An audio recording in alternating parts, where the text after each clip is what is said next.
I'm a clear conduit channel who's been doing this since age 5. My first actual ethereal being that was seen was an angel. It was just a guardian. I didn't see an archangel first. I saw my own guardian. And then I began to see different archangels. Someone asked me that question today, and I found it relative to answer here. I have begun this process about that time. What happened was I was age 5, and this bright light came on in my room, in my bedroom. And we grew up in a very poor manner. We didn't have a lot. We stayed with my grandparents, and my parents and my brother and I shared one room, and I was in my twin bed, and my brother was in his crib. This was the first time I ever saw an angel. So this bright light came on in the room, and I thought, I remember thinking to myself, great, someone has awakened me, and I don't like that. I'm kind of a grumpy person who needs their sleep. So when I opened my eyes, not only was the door open in the bedroom, which is a big deal in that house because it had these really creaky doors that were sliding on a rack, and they're thick. The doors are about, 4 inches thick. So I grew up in a modular home, and if any of you guys know about modular homes, those doors, you cannot, like back in the early 70s, you couldn't open a door like that without waking the whole house. And anytime anyone had to go to the restroom, it was like, squeak.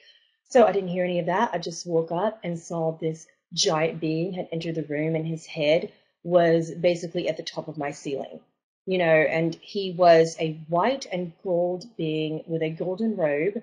And he beckoned me to come to him, and I did. And when I did, he did this thing. He touched me right here in the center of my eyebrows.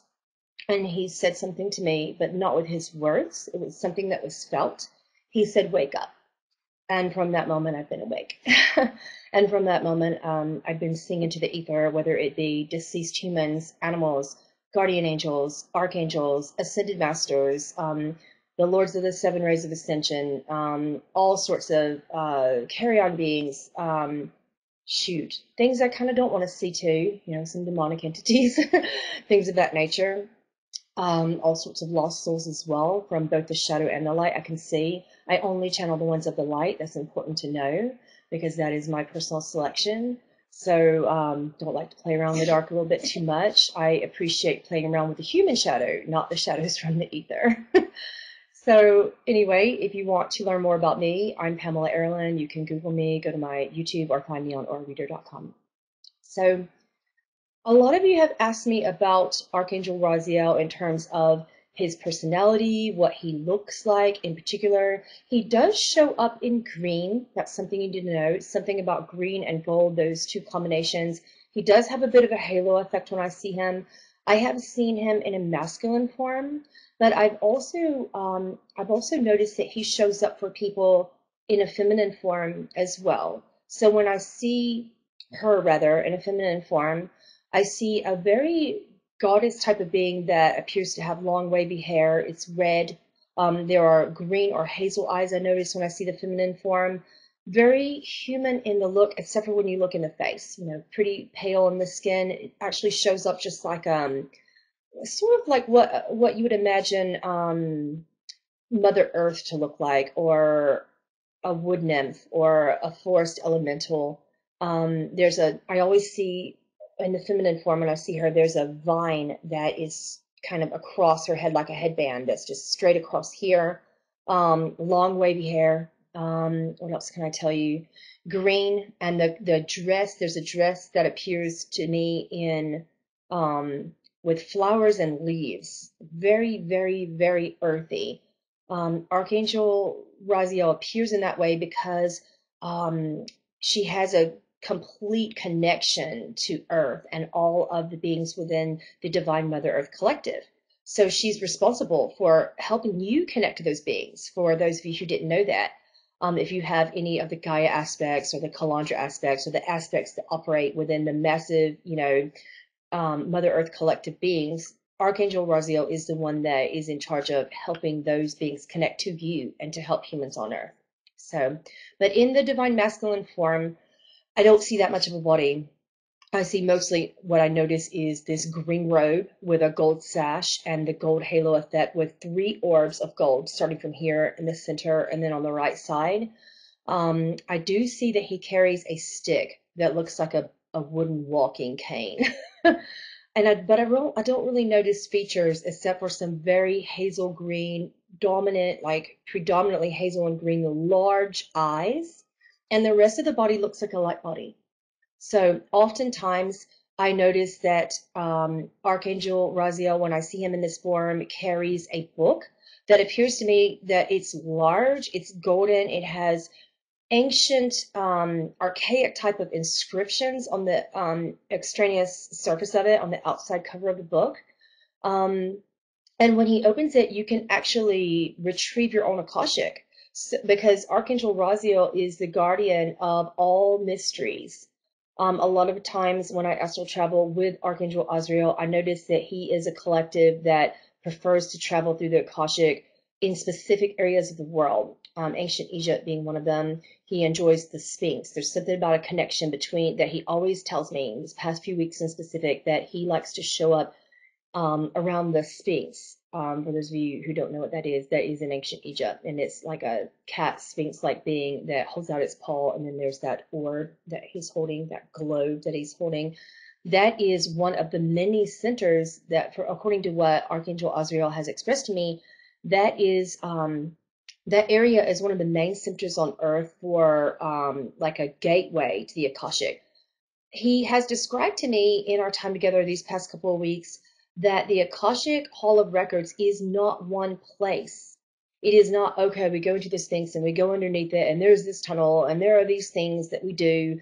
Not really. That's a gateway. There are many gateways to these portals, but the Akashic Records are actually held within the deeper components of our cellular DNA.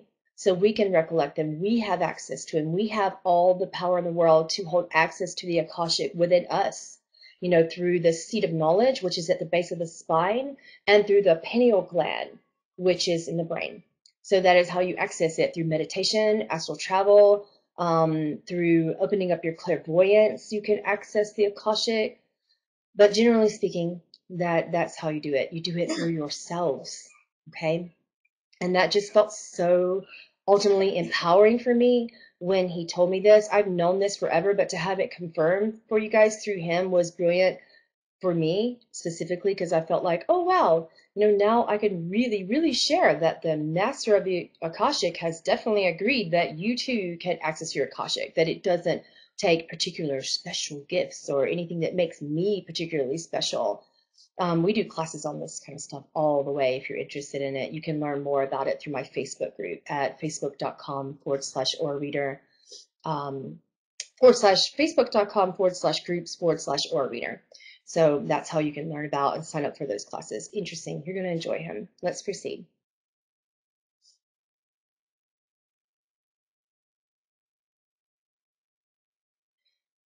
Dear loved ones, you have the spark of divine will within all of you. But do you believe it? Belief is the secret. This is the secret to the ancient mystery of everything that you feel is even a mystery. You are given free will to choose your path, especially while on this earth plane. You can choose differently, however.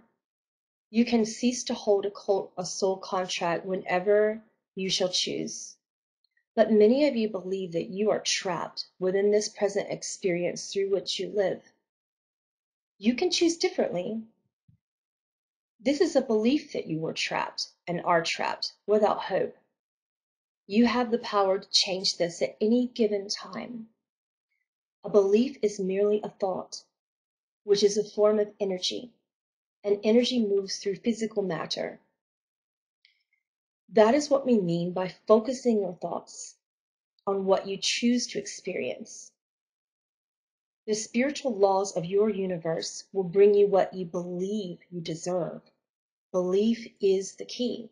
Do you believe that you deserve this? Do you believe that you deserve happiness? What you believe in is what you are. No matter what you have chosen or experienced in your past here or in other lifetimes, this does not have to define your journey permanently, but rather it brings opportunity for your soul's growth and evolution, for self-awareness, and to help you discover your place amongst the web of life here. Everything has a purpose and a place among the family in the web of all life. Not just a select few, not just humans, but everyone. Every being here holds the same equality and prevalence and priority for life. You need to believe you are worthy, and you are always welcome to begin this belief. Every challenge or loss always has a positive counterpart. A new opportunity for a better situation, a new pathway that will bring more abundance and happiness. There is always a choice, but do you choose to stay with this negative counterpart? Is it this familiar to you? This path which you have already lived and experienced, possibly many times, over and over and over. You always have a choice, you always have hope, and you will always have miracles and possibilities available to you in more ways than you can ever choose to imagine. You only need to believe that this is possible and watch the impossible become possible. If you struggle with this belief, you will want to begin here. You will want to lift this frequency of your belief about yourself and what you believe you are worthy of receiving. Call upon me, and I will help you to learn the value we have always seen in you. When you see yourself the way that we as angels see you, joy will fill your heart, and you will release the old that no longer serves you. And you will wonder why you waited so long to open your arms and to receive the gifts you are worthy of. I'm here to help you understand these spiritual matters that are so precious to your hearts and to your souls and to your happiness. When you're ready, call me, but be prepared to work on your spiritual fitness. In order for you to see with spiritual understanding, you will need to work with the parts of you that you don't prefer. You will need to learn that you can achieve more than you have ever imagined if you believe. Thank you. Okay, let me get to your questions now. I hope you enjoyed his brief little channeling. Let's see, I'm just going to scroll through some of these questions, see which one he's going to want to work with. Okay. The questions are right up here above my head, by the way, for those of you who are wondering where the questions go. It's right up there. I'll read this one to you and get his answer. I have a very strong desire to help humanity, but I don't know what to do or where to start. What can I and others who feel similar to this do to shine the light so we can follow our paths?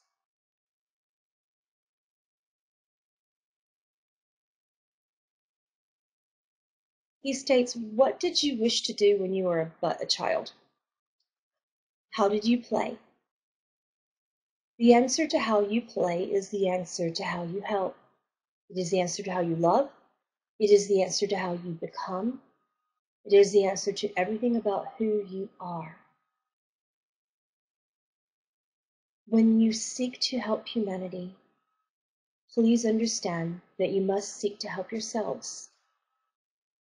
If you seek to help people in an external facet, but you forget yourself, this could be your concern. This could be the issue of feeling lost. If you believe that you are lost, if you believe that you do not belong, these two specific beliefs cause for blocks in externally helping humanity because you don't believe that you can help yourselves. Start with you. You help humanity when you help yourselves. You cannot help another without initially at least desiring to help yourselves. Even if helping yourselves means receiving help and love from others first, this too can be accomplished by starting here. Okay, thank you. Let's take another question.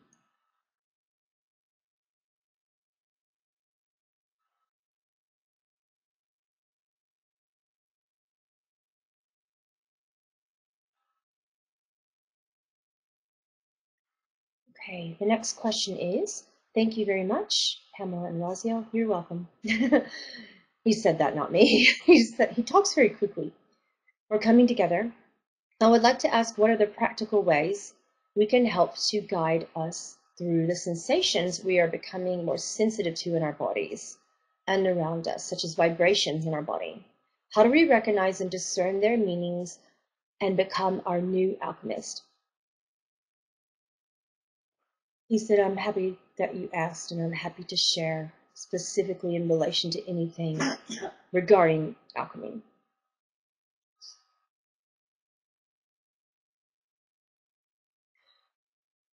Do not seek externally when you begin deeper understandings of what is happening in your bodies and in your minds. Understand that connection to angels are within you. The practical way to learn is to ask and trust what you receive. When you receive certain variations in the sensitivities in your skin, in your bones, in your nervous systems, in your musculoskeletal systems, understand first that everything is a manifestation of what is within you.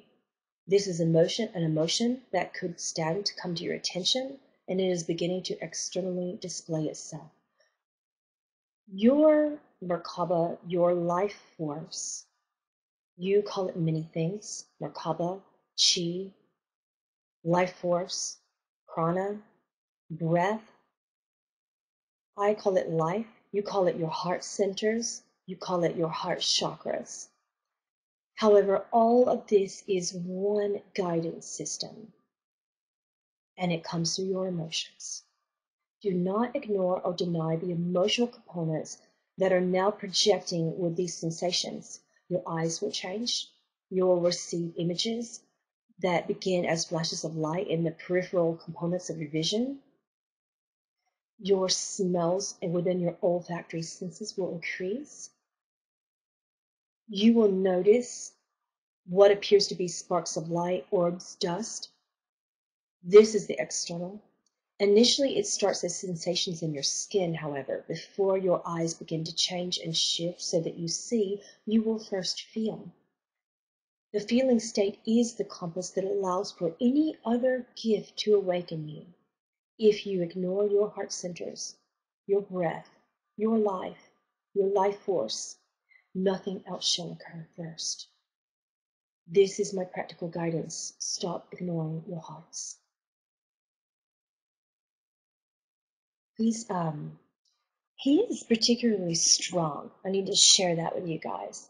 I was just on chat with my producer earlier and talking about like the levels of energy, and we were saying, oh, we hope our computers don't crash this time. Because that happens so often that we'll lose sound, or I will lose my entire screen and have to refresh, or my lights will flash. You guys have seen this happen when I channel these beings. He is not that kind of strong just yet, but it's an emotional presence that's strong. And it's a precognitive presence. I'm noticing certain things happen within my clairvoyance that actually don't happen unless he's around. I begin to see into the ether like twice as much as I already do, which is a ton. So if you're trying to learn how to astral project, if you're trying to learn how to see into the ether or the Akashic records, this is the one that you want to work with, because he teaches you how to develop the clairsentience as well. He believes that both are important, and I believe that that's the message that he's trying to convey. He's nodding and confirming.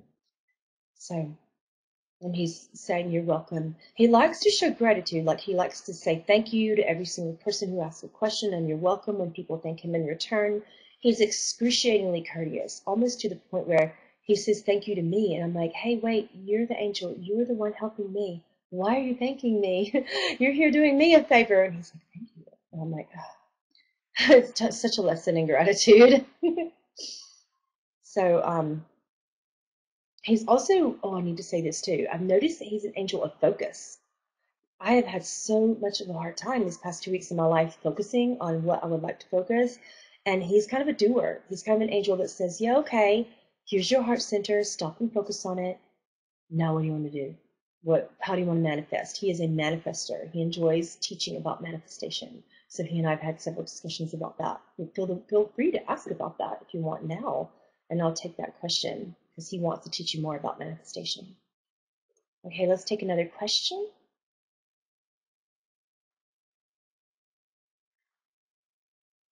I feel called to work with others directly to transform their health and negative relationships with themselves. However, I feel immense social anxiety that directly opposes this calling. How can I rewrite this fear of negative experiences with others, with other people, and get on to feeling true and meaningful connection, even if I feel vulnerable? He states, please go backward in your question, even if I feel vulnerable. You will feel vulnerable. Discern that it is not unsafe to feel vulnerable. That vulnerability is the beginning stages of receiving something that you need. It is the doorway to everything that you just asked. Vulnerability was never meant to encompass a panic state. Vulnerability can open the doors to manifest exactly what you want, but what you are afraid of. Build more proof. Build more evidence by practicing the vulnerability. Put yourself on the spot in ways that you normally wouldn't.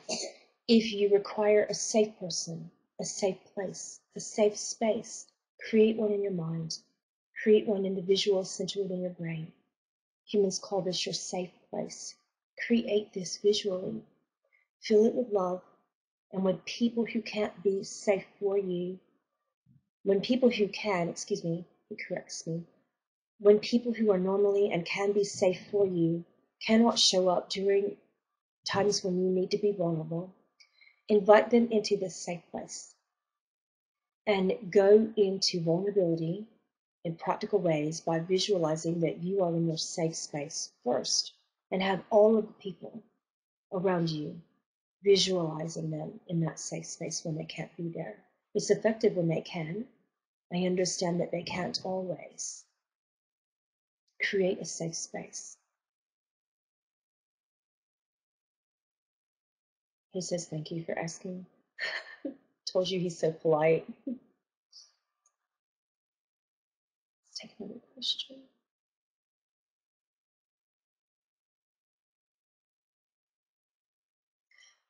Archangel Raziel is a master at seeing through projections, and I need to describe a little bit about this before I proceed to give you his answer, because he's already answering me before I read the question.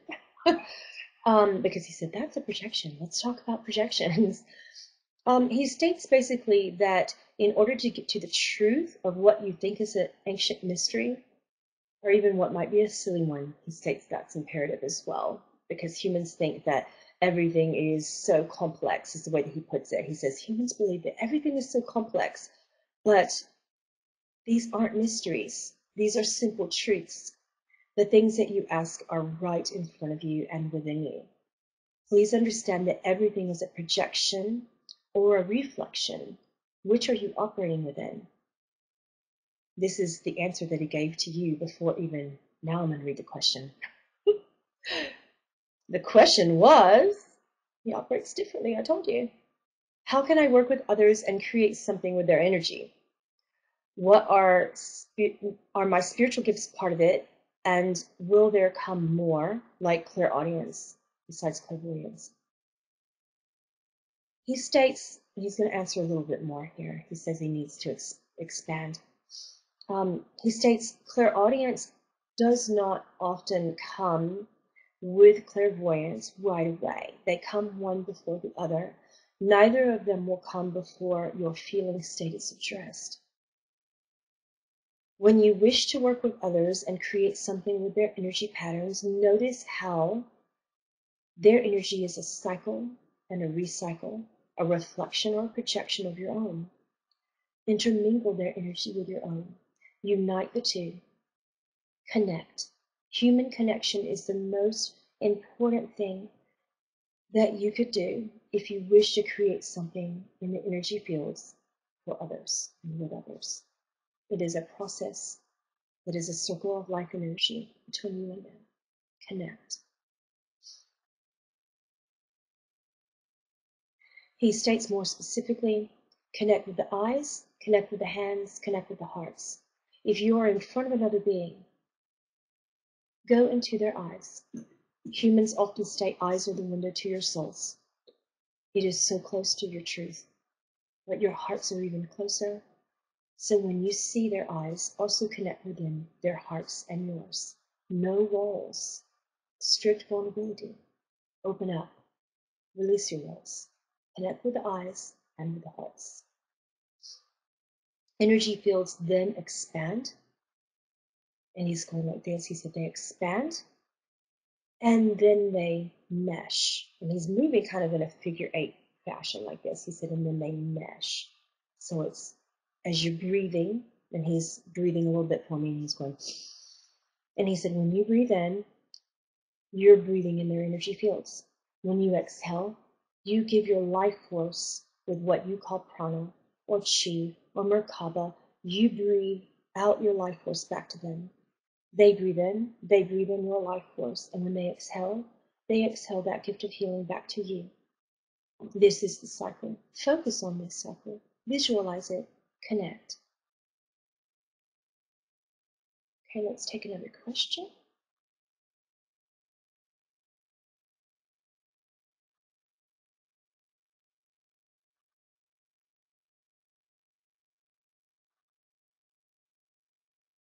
Well, someone is saying thank you.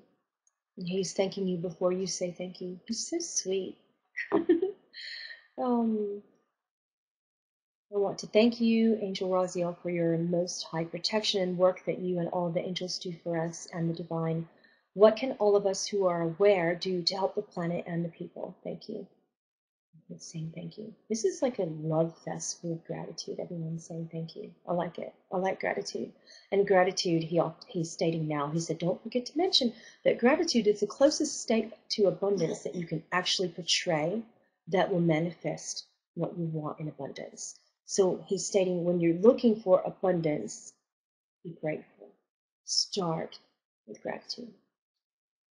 Okay, back to your question. He talks more than me. That's rare.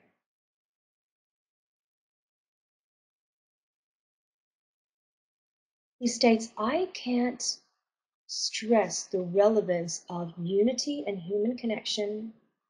I can't stress it more. You wish to help each other while you isolate each other and yourselves. You wish to receive love while your walls are high. You wish for happiness when you don't do anything relatively different during the darkest nights of your souls.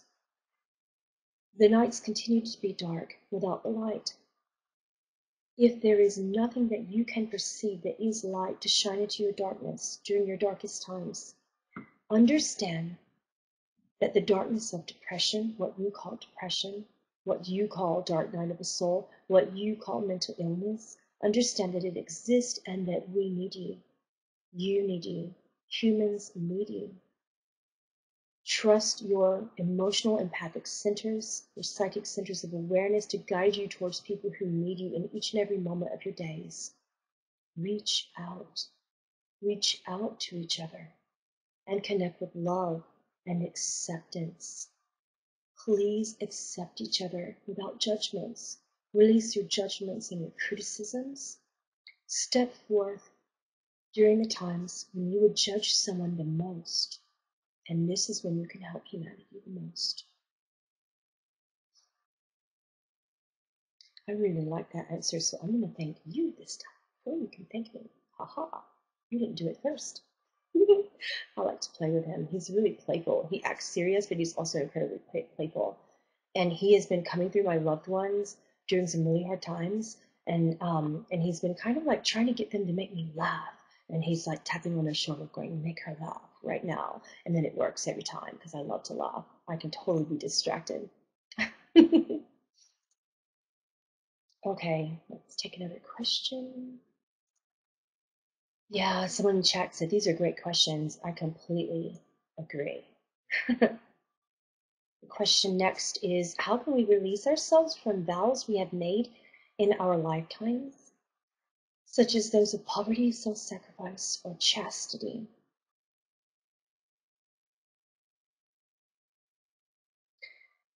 First, ask yourself why you made the vow. Ask yourself, ask your higher perspective, not your human selves. You can delve into your own Akashic records to perceive why you have chosen these vows. And then ask yourself again, do you wish to maintain them? Once you understand why you chose them, and what lies on the opposite side of poverty, self-sacrifice, and chastity, you may no longer wish to revoke these contracts. You may no longer wish to release them. Do this first, and then if you must release them, please understand that there are natural consequences in doing so. In revoking a soul contract from strong pre-birth intentions, the natural consequences will be that you must choose another purpose. If you don't choose, your life remains effectively stagnant. This causes dark night of the soul. This causes what you call depression, what you call mental illness, the core beliefs of feeling lost, your belief systems of feeling as if you do not belong, your needs to isolate yourselves come when you don't choose a purpose, when you release one but don't choose another. Secondly, it is as simple as tearing it up in your mind. Visualize a piece of paper and write the word that is associated with your contract. This language and frequency of this word written on this paper, and you can do this in front of you as well, with a paper in your hands. If you have no paper, just visualize. Rip it up and visualize burning it and say, I no longer choose this purpose. But then make sure you choose another path and do it as soon as you're ready. Thank you.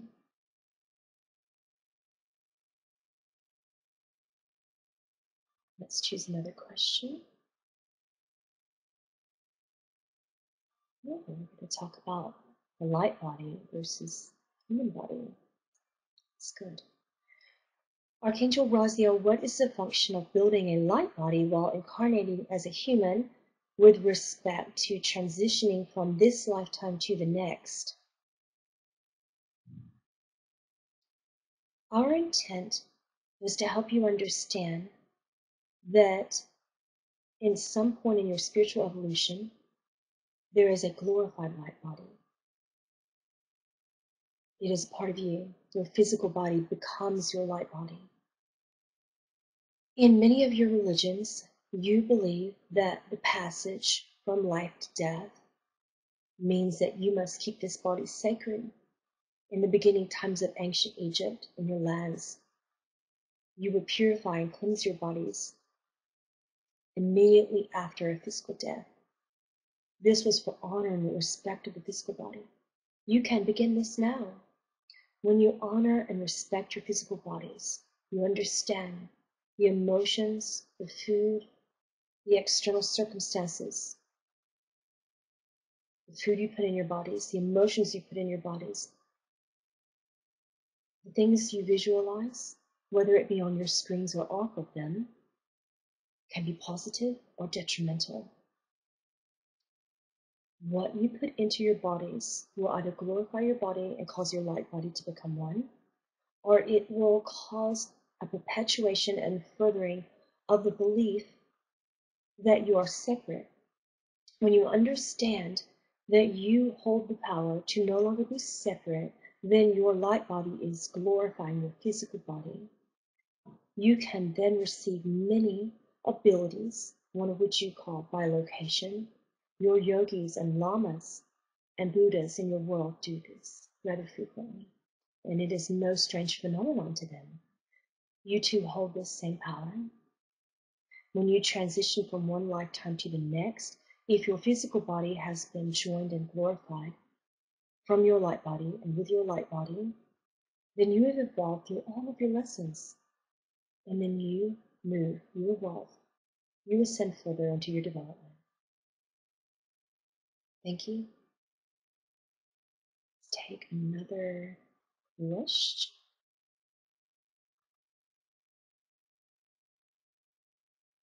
Time travel questions. This is going to be fun. Raziel, is it possible to physically travel time and watch or even interact with oneself? He is nodding. He states yes, it is. He says to further expand upon that,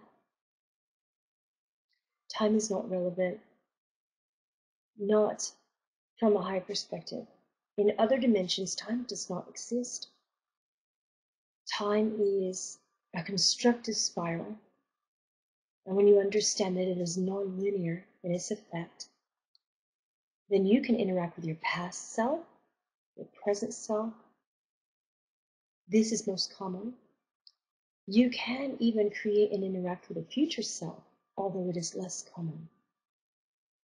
Thank you. Let's take another question here.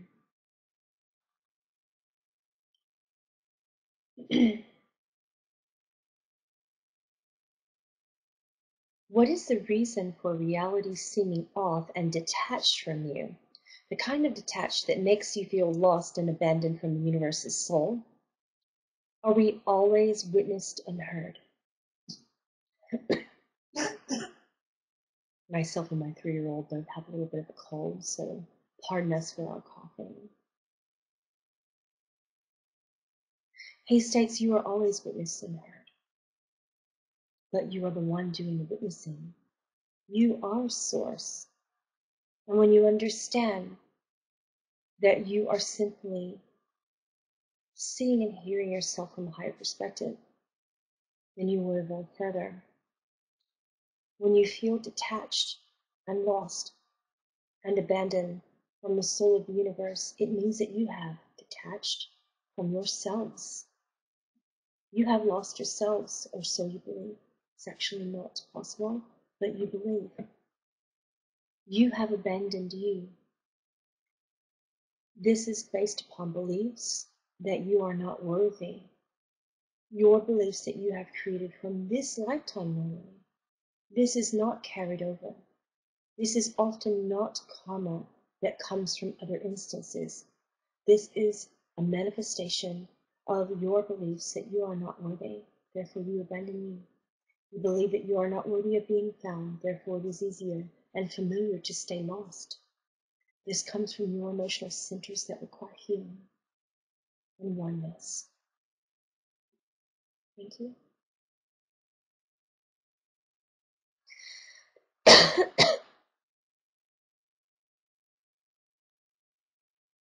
Okay, this discussion about a trauma. Okay, the question is, what would you like to enlighten about healing traumas caused by one's father?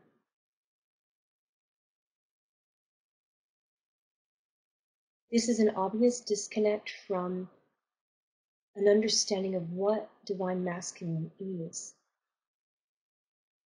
It is likely often an effect of feeling disempowered, your belief that you are controlled, owned, disempowered, that you hold no rights to yourself, that your masculinity is taken or lessened. Please understand that healing from parental trauma means that you could understand when it happened, how did you feel? This is your cue. This is everything that you need. When you understand how did you feel during these specific traumas, when you remember them, when you pull them up from the repressed states within you, from the areas of the mind that you call the subconscious, and then you ask yourself in that timeline, how did I feel during this suffering? Then you shall understand and validate how you felt. You'll understand that you are no longer empowered, and you shall choose a different belief.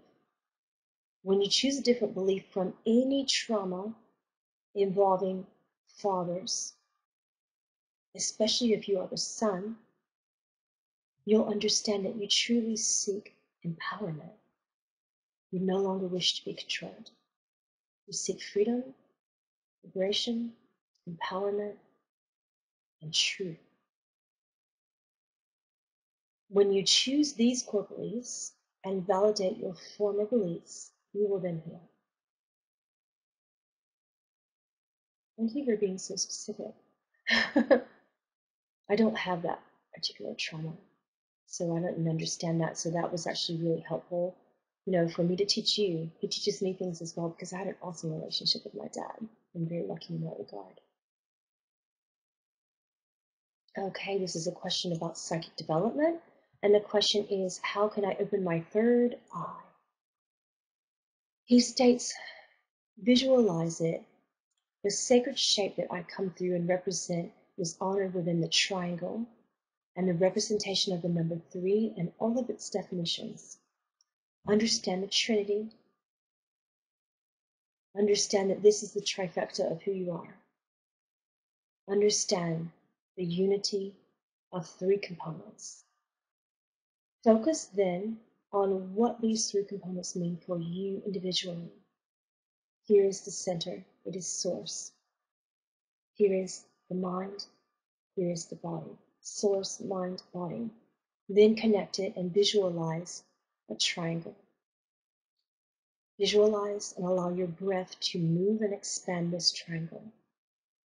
This exercise will open your third eye, if you're ready.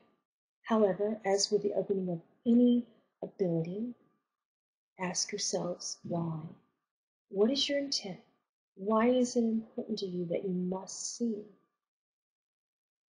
If you understand your intent, then you can proceed. Thank you. I feel like he's trying to heal my cold while I'm talking to you guys. Because every time I breathe, since he's such a connection to breath, I feel like all the components of my cold coming out my throat chakra.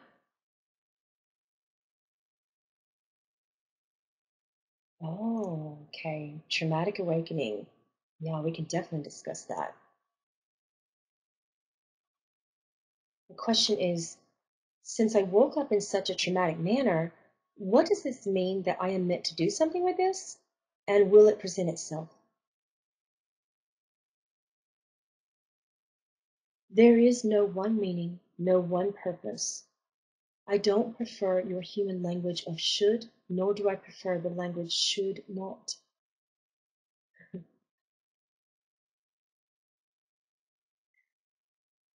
It is meant that you choose. What do you wish? All of your experience is based upon your free will choice. What do you wish to feel? When you understand what you wish to feel, you will understand your purpose. Your purpose is a chosen one. It is not something that we create. Your purpose is a feeling state, not an action state. Your purpose is a manifestation from that feeling state. Therefore, when you ask yourselves, what do I wish to feel? Then you will know what you wish to do. What you wish to do and act upon is inconsequential as long as you are feeling your purpose. Your purpose is not a specific thing that is visualized and created in advance of an action and through an action. That part is play. That part is creation. That part is manifestation, and that part is up to you. It would be immensely disempowering for me to suggest otherwise. Thank you.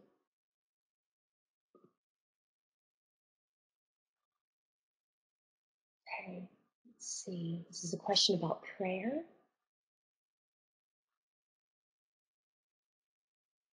Sometimes I find the idea of praying and calling upon other beings difficult to understand. He's nodding and smiling.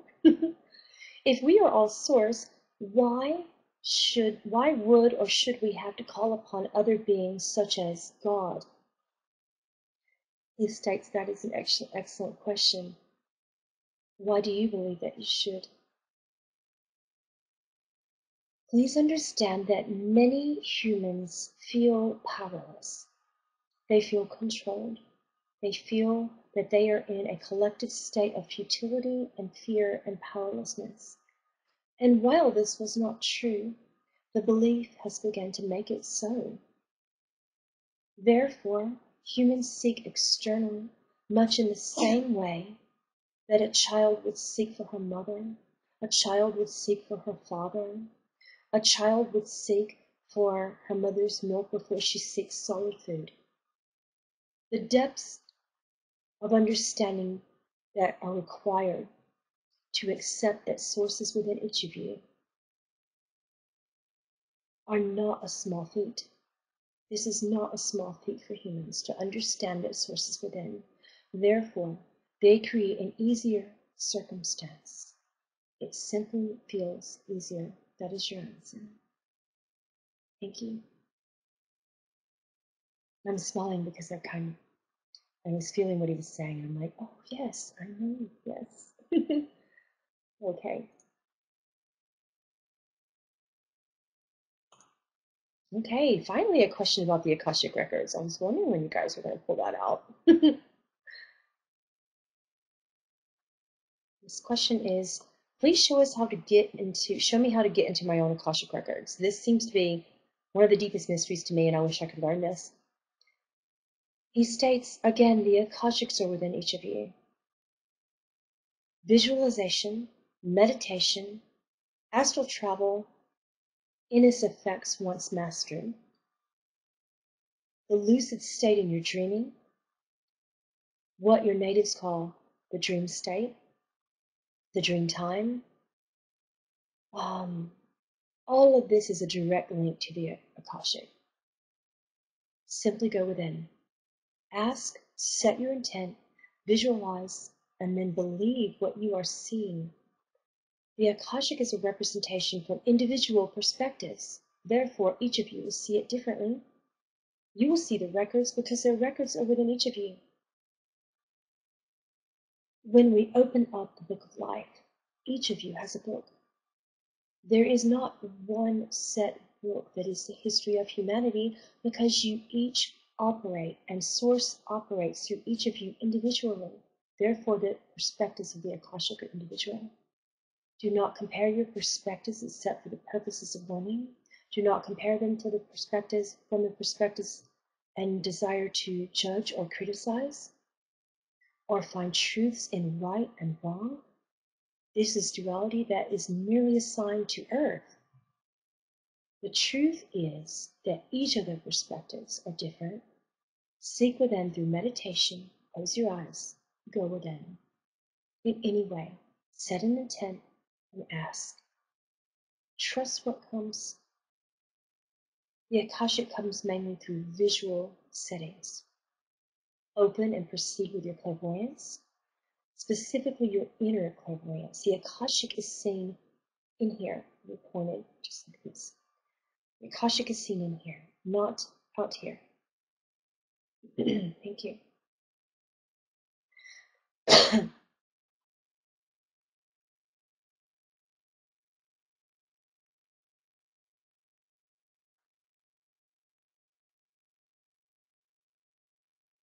Just trying to find another question that he likes. This is a question about soul streams and archangels. Okay. What does it mean when a person has an archangel in their dominant soul stream? Does this mean the archangel is that person's dominant spirit guide? He states, your dominant spirit guide is a portion of your higher self. It is not of the angelic realm unless you hold an archangel path. Unless you hold a path within the Elohim beings, your dominant guide will not be an archangel. Your dominant guide will be a portion of yourself. When you have an archangel in your soul stream, this simply means that you have specific purposes that relate to the same purposes of that same angel. If, for instance, you connect strongly to me, then you may have a purpose of awakening, awareness, and understanding of wisdom.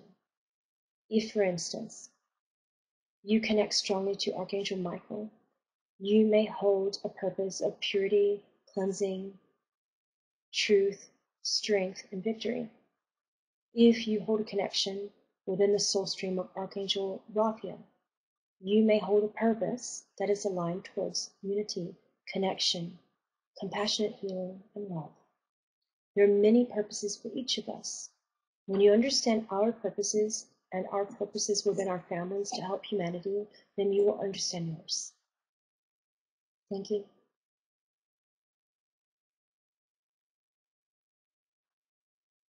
Just finding another question real quick.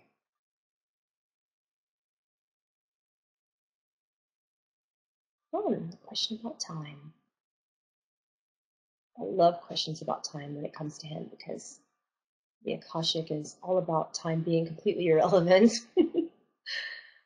The question is it true that we live out all potential choices in an incarnation, resulting in an infinite number of timelines? He's nodding. He says yes. If so, does this serve to maximize learning potential? And he says precisely. Pointing like that. Okay, let's take another question.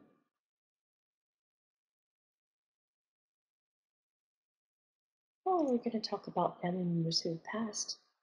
This would be a good one.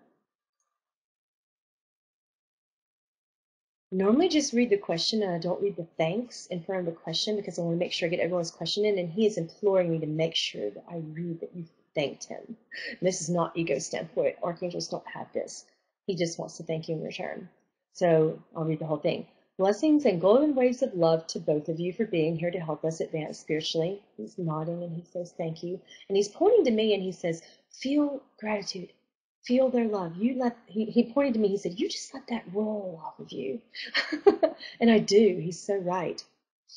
So yes, you're welcome to whoever. Mary, I think is the person. You're welcome. What can I do to help my family members who have passed away to cross over? He states, why should you understand? Why should you choose to believe, he corrects me, that they require your help? They are souls who have chosen to stick around for the furtherance of their lessons. They are continuing their learning through you, through others, through the third and fourth dimensional perspectives. They're not ready to go. If they are not ready to go, why should we choose to ask them to cross? If you would like to cause an awareness that they can cross, feel free, but they are already aware that they can cross. They are aware that they are dead. There are very few that aren't aware that they are dead. They don't require your help. They are there for you. They are there for the furtherance of their learning. The best thing that you can do to help them cross, if they should choose, is to grieve them and to let them go. They are only there when they are not crossing and they've learned everything that they could stand to learn. At this point, they are there to help you. And when you no longer are suffering from their loss, then they shall leave. Tell them it's okay to leave. And tell them in a way that they would believe it. And please don't lie. Understand that if you're ready to let them go, they too will go. They could be hanging on if you haven't grieved. Grieve properly. Allow yourself the space to grieve and to be sad. And then once they've seen that you've grieved properly, tell them that you have. They will naturally go.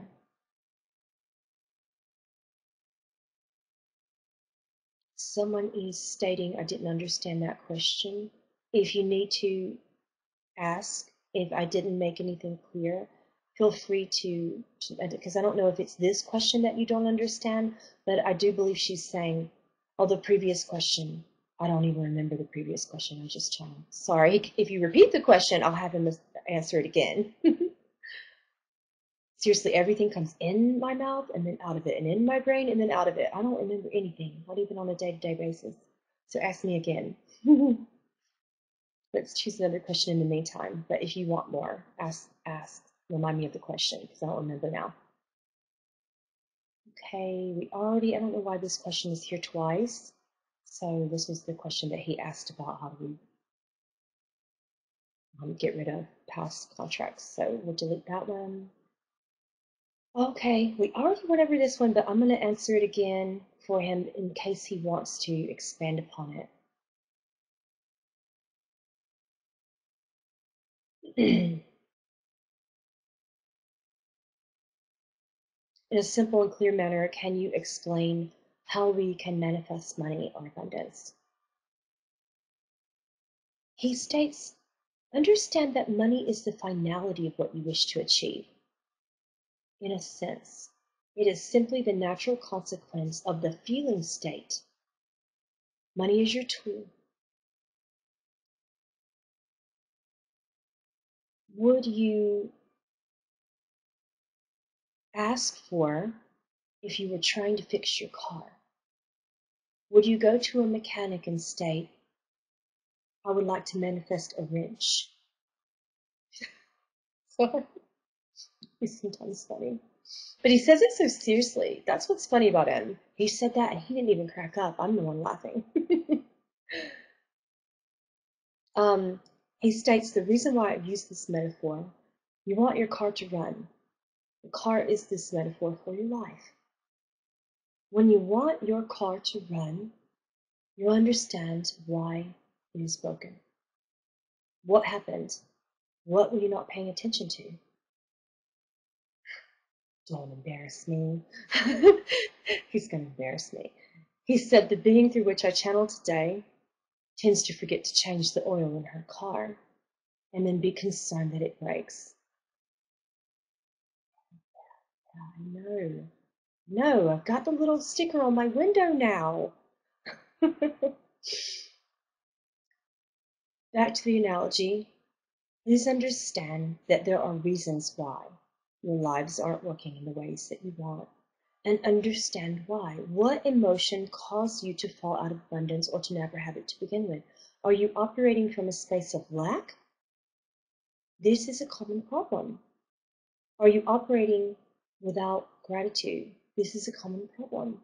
Are you operating in a state of futility? This too is a problem. If you believe that it's going to be the same, which is futile, then it will maintain and continue to be futile, and you will create more futility. It is not sane to continue to do the same things in your lives because they are more secure. It is not sanity to continue to make the same mistakes because they feel better. You state that they don't. I see that you believe that they do. You believe that staying in these perpetual ill patterns are safer than taking risks. Take a risk. Any risk that is believable to you, and if you can't think of any one risk that you would take to change your scenario, such as quitting a job that is eating you inside and out, it's a risk. Yes, you could lose your home. Yes, these things could happen. Would you rather slowly kill your bodies and no longer remain on earth in sacrifice of the money? Would you martyr yourself for that security? This is the problem. This is a problem in your collectives. Stop sacrificing yourself for the tool that you believe is safer. You are not trapped in the confines of this matrix of what you call the grid, but you do not believe that you are free. You have to create freedom and liberation in any small, effective, practical measure that represents anything that you believe that is different than what you are doing now. It is different and will change your path. It does not have to be an immense step forward. You do not climb Mount Everest in one day. You simply get to base camp. Make a change, any change, and this is a first step to abundance.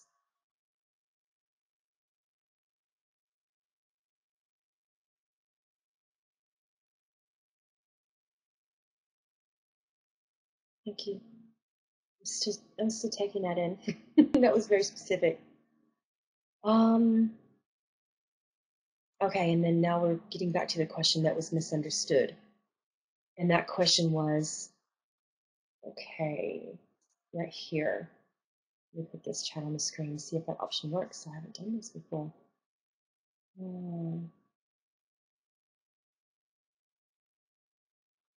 I'm just gonna try to get to your question. Okay, let's try this again. What did you not understand about this question? You don't get the question. Okay, the question is it true that we live out potential choices in an incarnation, resulting in an infinite number of lifetimes? What I believe what this person is trying to say, and she can correct me if I'm wrong, but I believe what she's trying to say in this question is, do we have interlapping lifetimes? Are we living in a way, say that we're living simultaneously, like in a dual existence, like parallel lifetimes? Could I be on Earth and on Pleiades at the same time? Could I be in Utah and Chicago at the same time? Could I be having these parallel existences on Earth and elsewhere? And he answered yes. So I hope that clarifies your question. And then if so, does that serve to maximize the learning potential? And Source creates in that way. If my arm is Source, I'm going to help you understand this further. If my arm is Source, this massive soul string, and it's just many, many, many fractals of the same being, because that's what Source is, because Source just is huge, right? So then it splits, into this fractal, which could be in a human being over here. This fractal could be in a human being in Africa. This fractal could be in a Pleiadian, in the Pleiades star system. This could be an Andromedan. This could be a Lyran feline being, in the Hyades somewhere in that particular Taurus constellation. And what's happening is Source is projecting simultaneously. So it's like boom into all these beings simultaneously. When Source incarnates, it's like boom into all these beings at birth, and you're living, and it's not strictly confined to one timeline. When I read the Akashic, I need to make this very clear that it could be happening where timelines are interlapping, there's no rules, there are no rules to this when how Source chooses to project. I hope that clarifies the question and the answer. And yes, it does maximize learning potential, because this is when this particular fractal Source in this particular soul stream is very, very bored and has done anything and everything, and is probably a very ancient soul who says, I'm bored, so let me do 1,000 things. So I hope that clarified. Okay. We have about 15 more minutes, and I'm going to try to wrap up the rest of these questions.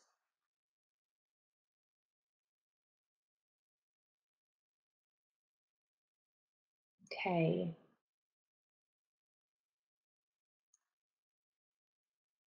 Just trying to pick one that he wants to work with here. Hang on.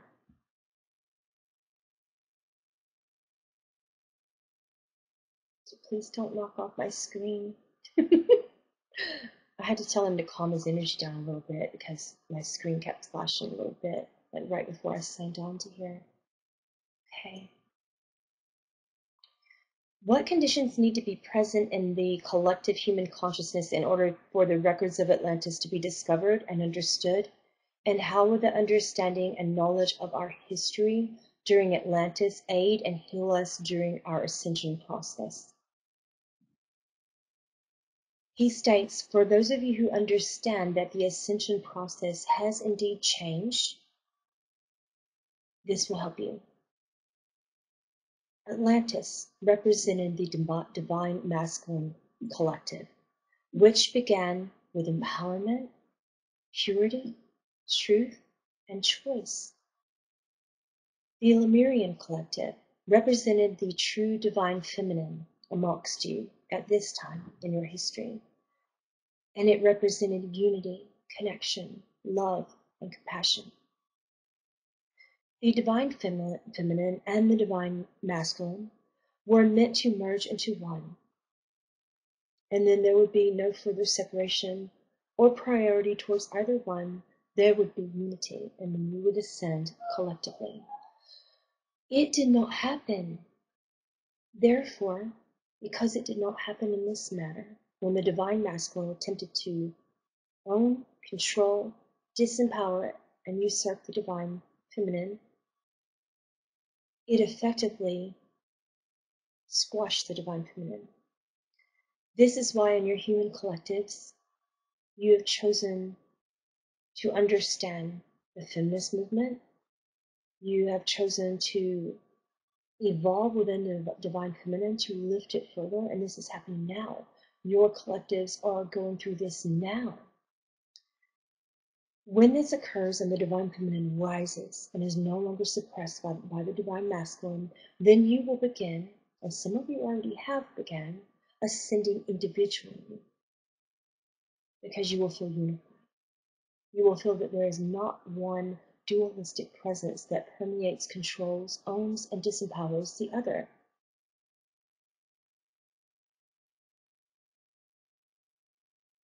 Thank you.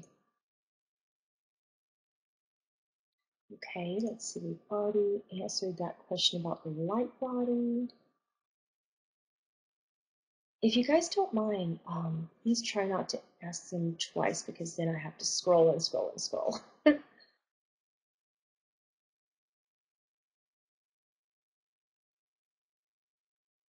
Yeah, we'll talk about seraphims. He likes that. Okay.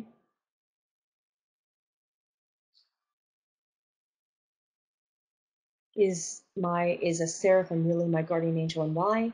What is his role? Why not have an ordinary guardian angel? He states, for those of you with purposes of empowerment, passion, desire, unity, and purification, you may indeed hold a seraphim as a guardian angel. This is because your life purposes are indeed not easy. Do not choose easy purposes. And you will need the fire of strength, passion, purification, cleansing, and truth, and eventually unity that these very strong guardians represent.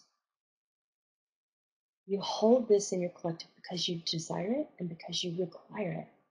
You hold no ordinary path for those of you with seraphims. You need this strength. Thank you. Okay. Okay, question about autism and mental health. More of our children are born with autism, ADHD, and adults are living with depression and other psychological issues. Can you explain why so many more humans are living with mental health conditions? I need to make sense of this so that I can try to be more empowered. He states, it is not an easy choice. I should wish to clarify that you chose it because you've already completed the easier choices. You are not the kind that should choose an easy path. You have already chosen the easy path. You have already learned the lessons that come from being peaceful, being what you call sane, being what you call logical. You chose higher purposes. You chose empowerment. You chose liberation. You chose these things. And when you choose these difficult paths, you must align with difficult circumstances. There is no other reason. It is a simple reason, but not a reason that you could easily accept. Thank you.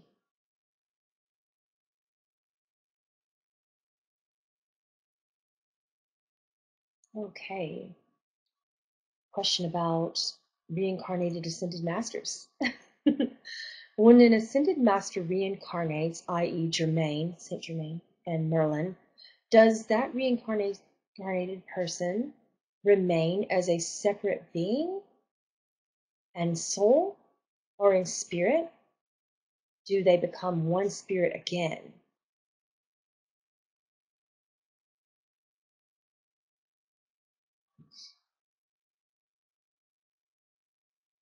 He states there is no separation. This is a difficult question because it should not be a question. There is no separation. They are all one spirit and they are all one soul, prior to incarnation and thereafter, prior to ascension and thereafter. Each ascension is but one stage of an overall ascended path of evolution. They were never separate.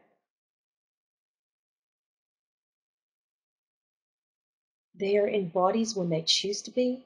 Ascended masters are no longer coming as one full soul with all of its fractals intact, as there is no further separation.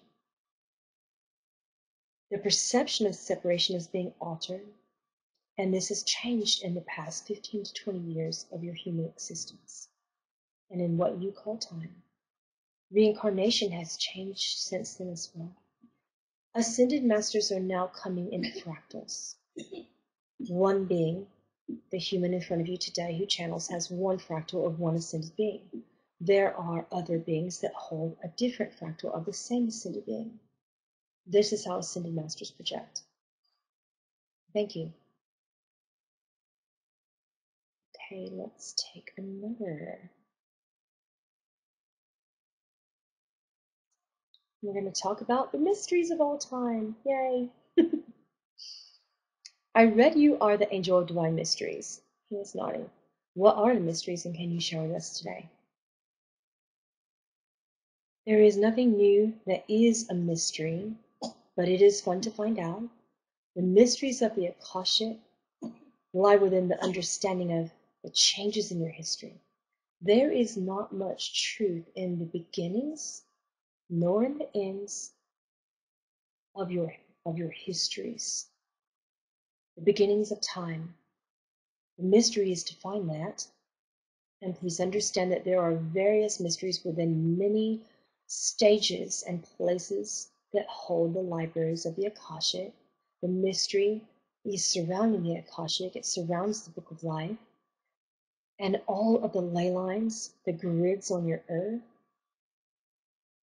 the lost cities of Atlantis. That is one of the mysteries. Except that many of you understand that the shores of time have washed away the truth. When you find any recollection of the truth, your scientists will write it off as an untruth. Your scientists will come in with their logic and wipe away the remains of these mysteries, and this will be a problem as long as you are on Earth. When you discover the truth of any of these mysteries, of any of your scrolls of wisdom that are lost, of any of your divine texts that have been mistranslated and lost, written and rewritten, changed and not for the better, you'll understand and make these discoveries from a guidance system within you. And the answers are within the Akashic Records. The answers to all of these mysteries are within the Akashic Records, but the true mystery is that each of you hold a specific component of ultimate divine truth. And those truths come from your individual perspectives. That way, you understand that when you pass from your bodies, that all here is a component of truth. That there is no true such thing in divine meaning as a falsehood. It is just a perception. Thank you.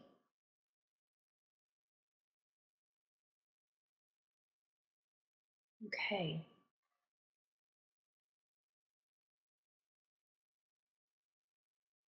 Really? I'm just going to scroll through some of these messages without putting them on screen because some of them are silly. And one of you is asking about a mouse. And the question is there something in my shadows I need to reflect upon relating to mouse messages? Raziel said, I knew that you were serious. She did not. And he points to me as if to point me out, and he's laughing. Okay, I did not. Someone put a question about like a mouse in her house, and I just went, really? But he's telling me that you were serious, so I'm going to try to take that seriously about the message from the mouse in your house. He states, what is hidden will come out into plain view, should your cats not find it first. Of course, I joke. He's joking with that last one. He says, but not, particularly with the brown one. To understand that what is hidden within you, cannot remain hidden for long, involving your fears. Please know that you fear stagnation, that you fear that things don't change. That fear is what is hiding within you, and it needs to come out into the open. Things do indeed change when you're ready. You hide components of yourself from the entire world, and they are good components. They are beautiful components. You hide them for specific, logical, pragmatic reasons as well. But does that make you happy? You're changing. Components of you are coming out into the open, and you are allowing them to. You are now expressing your vulnerabilities in ways that you never have, and you finally feel connection.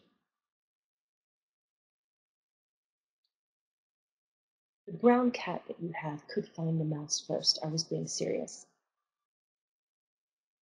Thank you.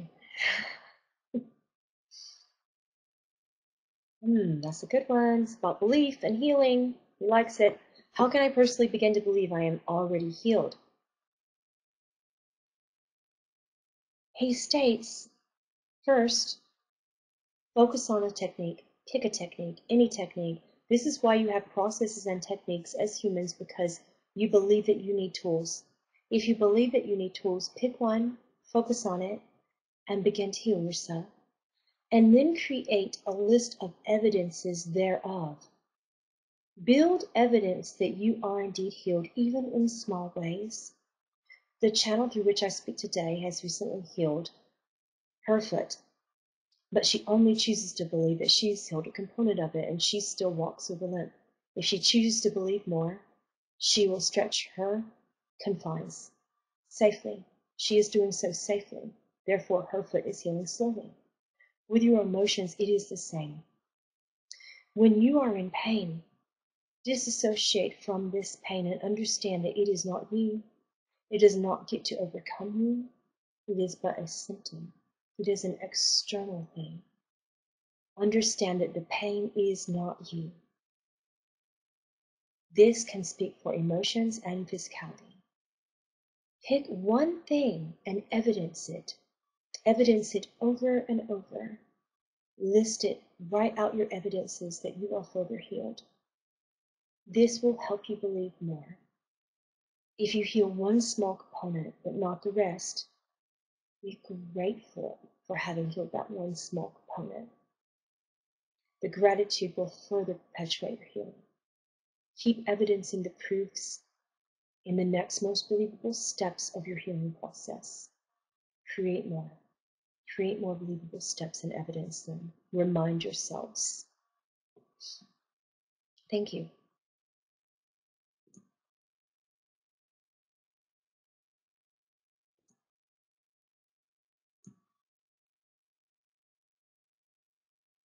Okay, let's talk about how many universes there are. That seems to be a mysterious question. I wonder if there's a mysterious answer. Let's ask him. I have learned from the Urantia book there are 7 universes. He said try 17. And one of them being a capital universe. He nods. But I have also heard from other sources that there are more than 12 dimensions, maybe 13. He said 21. Sorry, I didn't know that. I thought there were 13. I learn daily. Is there any differences between dimensions and universes? And if so, how many are there of each of these? He states, there are dimensions being created in every moment. There are universes being created, many more than moments. There are 17 of which you are aware that you can define and understand in the limits in your human brain.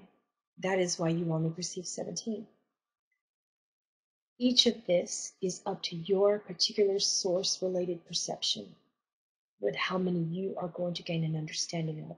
It is infinite, and it continues to be infinite. There are 17. There are 21 dimensions that you can grasp and understand. And it further perpetuates. It is endless. It will not stop. The dimensions are the states of existence through which you travel in your ascension evolution. Universes are the creations from all of your collectives simultaneously. Okay, let's take one more. Okay, please explain the relevance of a person's soul chart in the scheme of that person tapping into the mysteries of the universe. Thank you. Says you're welcome. He states your Mayans hold the key to that mystery. They have charted the true purpose in the archetypes that humans chose to originally represent. Understand the Mayan astrology system, which is the truest level of astrology and the most divine level of astrology that is known to humankind. And you will understand your soul chart in relation to tapping into the mysteries of the universe, because then you will understand your original purposes.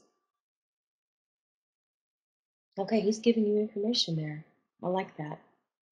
I haven't looked much into the archetypes within the Mayan astrology charts, but I know that when someone did mine for me, they labeled me the dreamer, which is perfect for me because I'm an astral traveler. I love the Akashic.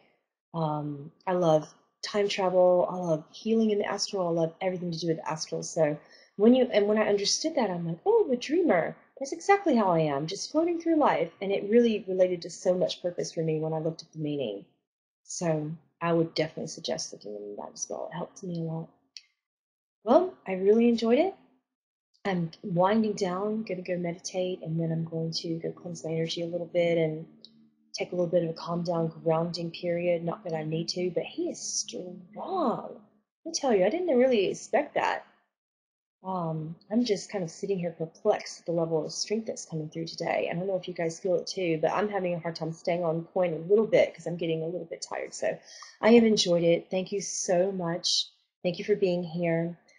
This channeling, as well as all of our free Archangel channelings, end up on YouTube, so feel free to explore my channel. It's the same name here, Pamela Aaralyn. Namaste. I love you all.